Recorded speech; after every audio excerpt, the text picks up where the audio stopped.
دسو خان صاحب جناب ماشاءاللہ اللہ تعالیٰ نے بہت عزت دی اور پاکستان نے جو ایک شاندار ابھی ایک جنگ میں جواب ہی نہیں دیا بلکہ پوری دنیا کو دکھا دیا اور پوری تاریخ ایک طرح سے چینج ہونے والی ہے کہ ایک نیا بلاک بننے جا رہا ہے طاقتوں کا جس میں پاکستان سرخیل ہے. جی ہاں. اس دوران سب سے پہلی بات تو یہ کہ آپ کو میرے پاس بھی بہت سے میسیجز آئے اور آپ کو لوگوں نے سب سے زیادہ دیکھا, آپ کی ویورشپ سب سے زیادہ تھی.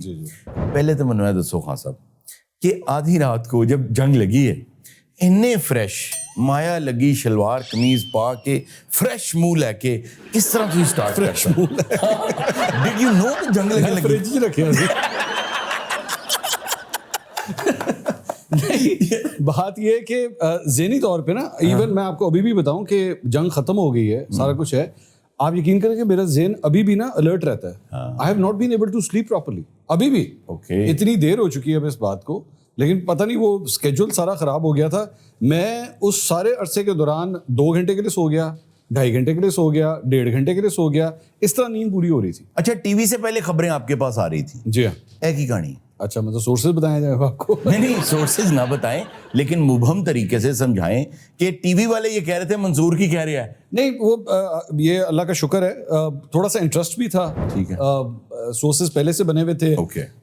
ریسرچ کرنے کا ایک آرٹ ہوتا ہے, یہاں پہ بہت کم لوگوں کو میری نظر میں یہ آرٹ آتا ہے.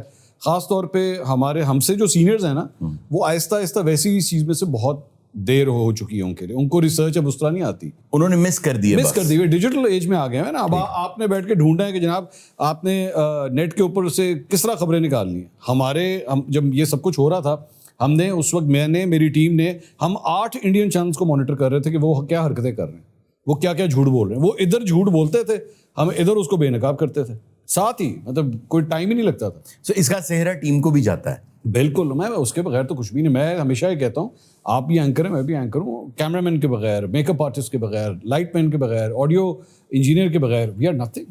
That's true. یہ ابھی آپ کا آڈیو انجینئر جو ہے نا ابھی آپ کی مائک کے ساتھ ذرا ادھر ادھر کرے, آپ کی آواز جو لڑکیوں کو نکلنا شروع ہوگی نا, یہ بات بالکل صحیح ہے. پھر لڑنا پڑتا ہے برائٹ کریں سے مجھے پتا کون کیا کر رہا ہے. یہ بات ٹھیک ہے, سارا کچھ ہوتا ہے. اچھا یہ بتائیں کہ نارملی میرے لیے مشکل ہو جاتا ہے کیونکہ میری فیلڈ اور ہے, میں انٹرٹینمنٹ یا اس طرح سے کرتا ہوں, آپ کرتے ہیں پولیٹیکل میں. ظاہر ہے بہت سے لوگ ایسے ہوتے ہیں جو کہ آپ کے خلاف ہوتے ہیں. ظاہر ہے آپ ایک سائڈ کی جب بات کریں گے تو وہ خلاف ہو جائیں گے, جب اس سائڈ کی بات کریں گے تو یہ خلاف ہو جائیں گے. تو آپ نے ایک ہی سائڈ کی بات تو ساری زندگی کرتے نہیں رہنا ہوتا. آپ نے تو اپنی طرف سے وہ بات کرنی ہوتی جو آپ کو لگے کہ یہ بات درست ہے. میری فیلڈ تھوڑی ڈفرینٹ ہے کہ دونوں سائڈس کے لوگ ہنسنا چاہتے ہیں, ہنسانا چاہتے ہیں انٹرٹینمنٹ کے حوالے. پھر بھی نیگیٹو کامنٹس مجھے بھی آتے ہیں. میں نے آج بھی ایک کامنٹ دیکھا جو نہ جانے کہاں سے بے سروپا کامنٹ آیا, لیکن بہت آپ کو بڑے ابیوزو کامنٹس بھی آتے ہیں. اچھا نہیں, میں تو پڑھتا ہی نہیں ہوں فرینکلی اسپیکنگ, میرے پاس اتنا ٹائم ہی نہیں ہے. I am just concentrating on my work. اتنا کون نہیں یار خان, سیریسلی نہیں یہ نہیں ہو سکتا. خدا کی قسم, بس میں اس سے بڑھ کے اور بات کروں, میرے پاس ٹائم ہی نہیں ہے کہ میں بیٹھ کے پڑھوں. I have to concentrate on. کبھی نیگیٹو اپنے بارے میں میم نہیں دیکھی؟ میں نے خود بھیجی ہوئی ہے نیگیٹو میم. اس سے اگر ایک کامک چیز ہو رہی ہے, ابھی میں چھوٹی سی ایگزامپل آپ کو دیتا ہوں. یہ ابھی وار کی بات ہو رہی تھی نا, تو مجھے نام نہیں آتا کیونکہ میرا انٹرٹینمنٹ والا کھانا ذرا ویک ہے تھوڑا سا. کراچی کا ایک میرے خیال میں وہ ایک کامیڈین ہے, وہ تابش کے ایک شو میں بھی آیا ہوا ہے, مجھے یاد ہے وہ جب تابش پہلے شو کرتے تھے تو اس کے پاس آیا ہوا. تو وہ نا اس نے اس پہ میرے پہ بنایا. اس نے کہا کہ یہ جب جنگ ہو رہی تھی نا تو میں ٹی وی دیکھتا تھا یا میں اس پہ دیکھتا تھا تو میں منصور علی خان کو دیکھتا تھا, یہ اتنا آپٹمسٹک آدمی ہے, یہ اتنا پازیٹیو رہتا تھا. یہ کہتا تھا گھبرانا نہیں ہے, بالکل پریشان نہیں ہونا, کوئی گھبرانے والی بات نہیں ہے. کہتا ہے کچھ بھی نہیں ہوگا, کوئی ایسی پریشان. کہتا ہے میں کھڑکی سے باہر دیکھتا تھا, سامنے سے میزائل جا رہا ہوتا تھا, سامنے سے ڈرون جا رہا ہوتا تھا, یہ کہتا تھا کچھ نہیں ہے, تارا ہے, تارا ٹوٹا ہوا ہے, کچھ نہیں ہے. صحیح. یا کہتا تھا یہ آپ کے دادا ابو کی روح جا رہی ہے. تو میں کہتا تھا میرے دادا ابو کی پچھواڑے میں آگ کیوں لگی. تو لیکن یہ کہتا ہے کہ پھر بھی پازیٹیو رہتا تھا, یہ ہر وقت پازیٹیو رہتا تھا. تو اب this was a comic thing. میں کہا ٹھیک ہے اچھی بات ہے, لیکن دیکھیں ایز اے جرنلسٹ ہمارے پہ سب سے امپورٹنٹ بات یہ ہوتی ہے کہ آپ نے اس وقت پینک نہیں پھیلانی. جرنلزم کے اندر ہمیں سکھایا جاتا ہے کہ ایسی سچویشن میں پینک نہیں پھیلنی چاہیے, اور خاص طور پہ ہماری وہ قوم ہے جس نے وار آن ٹیرر کے تھرو سارا ٹائم گزارا ہے. یہ ٹریننگ ہماری اس وقت بھی تھی. دیکھیں آپ پہ جو الزامات لگتے ہیں جی آپ ہی پہ نہیں سب صحافیوں پہ لگتی ہے کہ یہ پی ٹی آئی کا ہے, یہ نون لیگ کا ہے, یہ فلاں کا ہے, یہ فلاں کا ہے. آپ پہ پہلے یہ ٹھپا تھا کہ یار یہ نون لیگ کا ہے, کیونکہ خان صاحب کے ہوتے ہوئے خان صاحب کے خلاف بولتا ہے. جو بھی بات ہے اس نے اگینسٹ دا ٹائیڈ ایک لائن لی ہوئی ہے, اور یہ جی نون لیگ سے لفافہ آتا ہے, فلاں آتا ہے, یہ آتا ہے, وہ آتا ہے. تو اس کو کیسے اس کو ہینڈل کرتے ہیں, کیا جواب دیتے ہیں؟ آئی ڈونٹ کیئر نا, اس سے مجھے نہیں فرق پڑتا. آپ تو کہتے رہے یہ سلسلہ چلے گا, یہ جتنی دیر تک جرنلزم چلے گی اتنی دیر تک یہ سلسلہ چلے گا.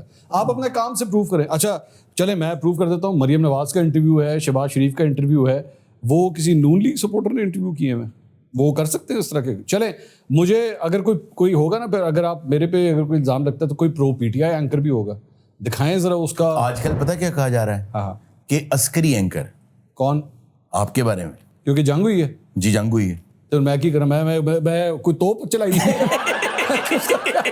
اب جگہ جنگ ہو رہی ہے اور میں رپورٹ کر رہا ہوں کہ اتنے جہاز گر گئے, یہ ہو گیا, تو اس کا میں کیا کروں؟ وہ مجھے لچھے والا تو نہیں بتائے گا جہاز گر گئے, ادھر سے پتہ کرنا ہوگا. یہ پوائنٹ اچھا ہے کہ کتنے دسنا, انفارمیشن تو وہیں سے آنی ہے نا. مطلب کہ جی ہم نے اتنے میزائل فائر کیے ہیں یا انہوں نے اتنے ڈرون بھیجے ہیں, یہ کہاں کون انفارمیشن دے گا؟ یہ ادھر سے لینی پڑے گی. ہاں ایویلیویٹ کرنا پڑے گا آپ کو سچویشن کو کہ انفارمیشن کس حد تک صحیح ہے یا غلط ہے, then I have to report it. ہمیں پتہ ہوتا ہے لیکن عوام نارملی یہ باتیں نہیں جانتی. تو میں چاہوں گا اس پہ تھوڑی سی ذرا روشنی ڈالیں کہ بہت سے لوگ جو ہمارے شوز میں آپس میں جھگڑ رہے ہوتے ہیں, لڑ رہے ہوتے ہیں, ایک دوسرے کے گریبان کو آئے ہوتے ہیں, بریک میں وہ کیا کر رہے ہوتے ہیں؟ اچھا کچھ لڑائیاں جینون ہوتی ہیں, ہاں وہ کچھ تو آف کورس, کچھ بیلڈ اپ ہوتی ہیں. جو زیادہ تر جو وربل بحث مباحثہ زیادہ ہو رہا ہوتا ہے نا, وہ میرا خیال میں 80% جو ہوتا ہے وہ صرف اسکرینوں پہ آپ دیکھ رہے ہوتے ہیں, اس سے زیادہ نہیں ہوتا. یہ آپ ہی نے ایک دو واقعات آپ ہی کے شو میں بھی ہوئے تھے کہ لڑ رہے تھے اور جیسے ہی بریک آئی تو کہہ رہے ہیں میرے سگار لائے ہو. ہاں ہاں یہ وہ اس طرح کی چیزیں. ہاں ہوا تھا. وہ بیسکلی میرا پروگرام تھا, اس میں نون لیگ اور پی ٹی آئی کا دور تھا. پی ٹی آئی کا دور تھا. تو پی ٹی آئی کے منسٹر بیٹھے ہوئے تھے اور نون لیگ کی خاتون رہنما بیٹھی ہوئی تھی. تو لڑی جا رہے آپس میں, لڑی جا رہے بہت, مطلب اچھا ان کی لڑائیاں بھی بہت مشہور تھیں آپس میں. جب بریک ہوئی, اچھا مجھے اس بات کا پتا تھا کہ دونوں کی آپس میں دوستی بہت ہے, آئی نیو اٹ. یوں بریک ہوئی ہے تو وہ جو پی ٹی آئی کے منسٹر تھے جو بات کر رہے تھے, تو انہوں نے کہا کہ وہ مفتاح اسماعیل جو ہے نا, میں تم نے کب جانا ہے اس سے ملنے کے لیے؟ وہ نیب کی حراست میں تھے. ہاں جی. تو انہوں نے کہا میں نے 2 دن کے بعد آنا. انہوں نے کہا وہ میں امریکہ گیا تھا تو میں اس کے لیے کیوبن سگارز لے کر آیا ہوں, تو وہ ابھی مجھ سے لے لینا اور اس کو نا دے دیں. بریک ختم ہوئی ہے اور بریک کے بعد اچھا میرے, کیونکہ آخری لفظ نا آپ نے وہ مفتاح اسماعیل کا سنا تھا, تو میں نے ان سے پوچھا, میں نے کہا جی یہ مفتاح اسماعیل صاحب نیب کی حراست میں ہیں, تو کیا لگتا ہے آپ کو کہ مزید ان کے لیے مشکلات ہوں گی؟ اب وہ جو کیوبن سگار لے کر آئے تھے وہ آگے کہتے ہیں اس سے بڑا کرپٹ آدمی کوئی نہیں, اس سے بڑا 2 نمبر آدمی کوئی نہیں. میں تو کہتا تھا وہ 2 نمبر کہ یار بریک ہی تسی انہوں کیوبن سگار دے سی. اب بریک ختم ہوئی ہے اور آپ کہہ رہے ہیں کہ جی اس سے بڑا کرپٹ آدمی کوئی نہیں.